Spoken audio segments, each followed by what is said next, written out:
Okay, so I'm living on the wild side here. This recording device here has 1 bar of battery left in it.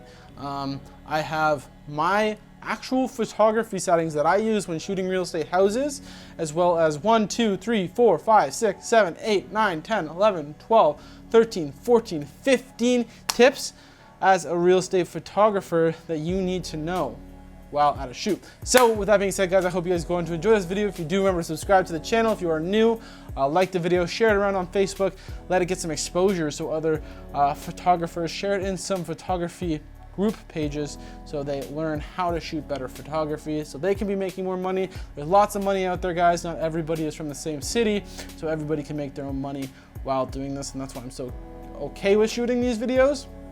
So first thing I'm gonna go ahead and hop in when saying it is if you've never shot real estate photography yet, first thing you wanna do is go out, get a camera, get a tripod, and get some of those level slits that go on the top of your camera. That's what I use when shooting my photography. So first things first is do that. Take your camera home, start setting it up on the tripod, start putting the level on, and make sure that the camera is flat and level with a tabletop basically. So you want it to be level with the table, and now make sure that your tripod is boosted high enough that it's at counter height. So that's about where any counter, any regular counter in the house will be. That's the height that you want to be at when shooting your interior real estate photography. You don't want to be too shooting down, you don't want to be shooting up, you want to be shooting just straight, so it kind of gives people the best perspective of the room possible. Next things next is if you are done shooting your houses and you're shooting now real estate houses and not just your house and your bedroom, you want to see if these realtors are staging the houses, if they're going to be empty, or if they're going to be just ugly. So those are 3 different things that it can be. Different realtors do different things. Some realtors leave their houses empty, which is not the best thing. I wouldn't recommend that. It doesn't sell the house as fast as a staged house does, but it costs a little more to stage a house. So some realtors probably use it for different pricing regions to cut back on costs and stuff. They don't stage the house, but this is where you can make some extra cash. I'm going to explain it later on, but virtual staging. You can sell the service of virtual staging to your realtor, and I'm going to teach you guys how to do that. That was my camera turning off, and I thought it was the audio. So I'm going to be teaching that in a later video, so stay tuned for that. But I'm going to be telling you guys and teaching you guys how to sell virtual staging to a realtor. Next things next, guys, is if you now know that the house is staged or just butt ugly, you're going to want to go in there with your camera and start setting up your camera to the counter height as well as level with the countertops. Now put your camera on there. You're going to realize that it's really, really dark. Houses need open sensors to shoot. So you're going to want to be shooting at about an f7.1, which I find is the best with my Sony a7R with a 13mm lens on it. So this is a lot of information to be putting into your head right now, but that means that I'm shooting 13 millimeters of diameter, I think, something like that. But that is my focal length and that's my perspective, which is really, really wide.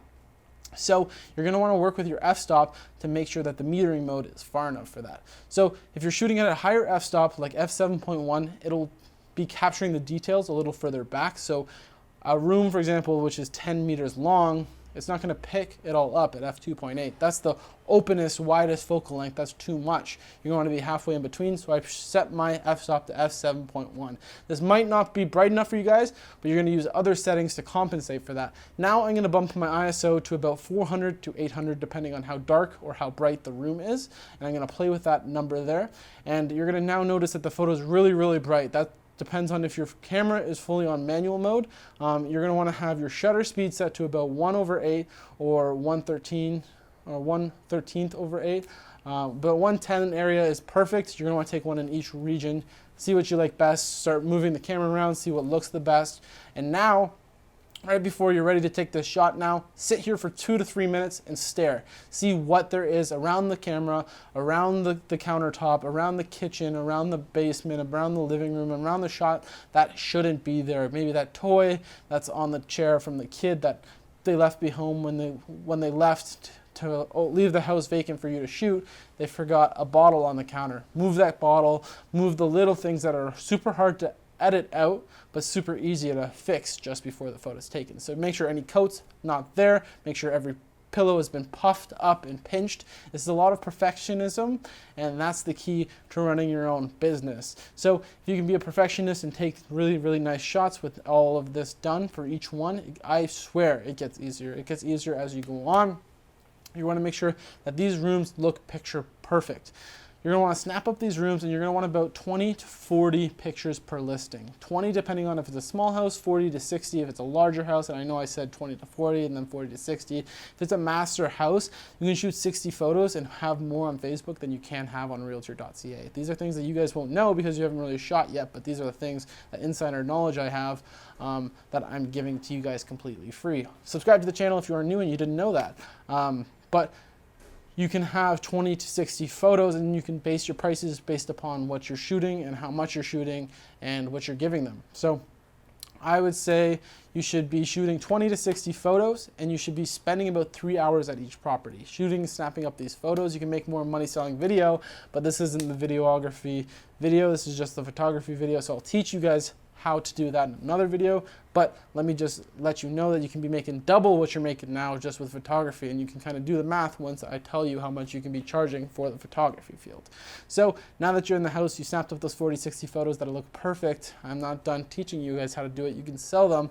If you've never done a house before, charge for the first 5 clients, $0. If you can charge $0 for the first 5 clients, you're going to get 5 happy clients if you take perfect shots of the interior, exterior, and you just have super, super happy clients.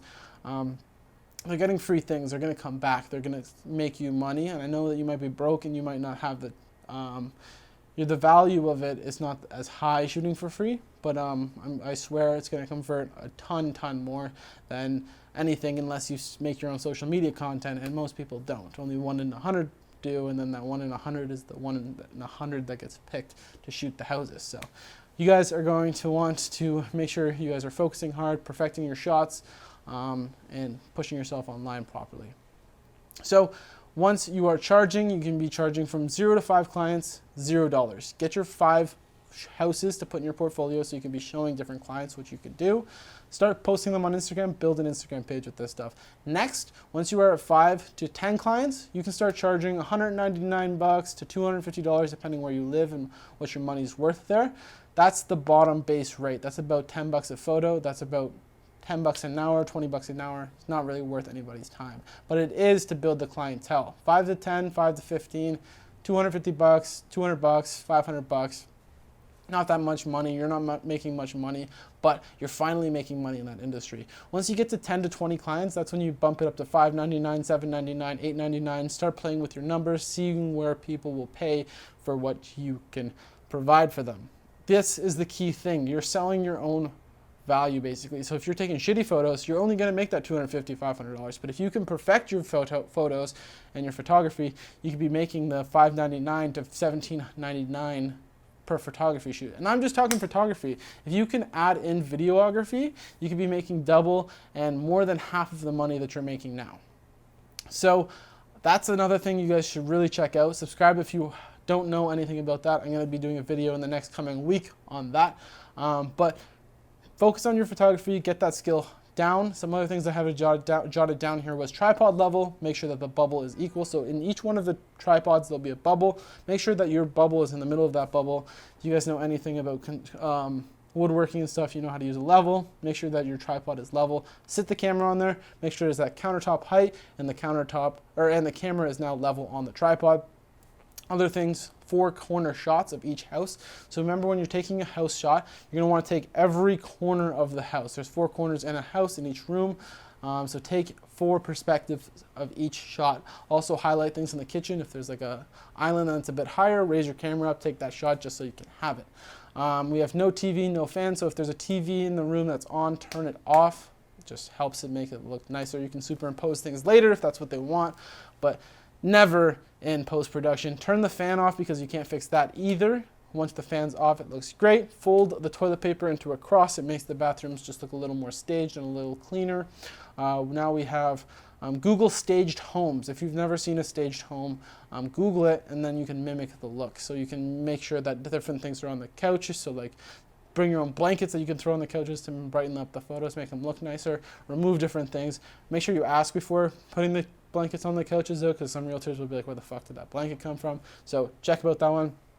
Another thing is, once you guys get to 10, 50 clients, you can start selling things called Matterports, which are 3D photos of houses. This is something that I'll be teaching later on. I just wanted to let this one I'll let you guys know about this based upon if you're watching this in 2020, 2022. That's when 3D photography is going to matter more. But if you want to get ahead of the game, if you want to start offering things that most people aren't, Matterport photography. Know it, learn it.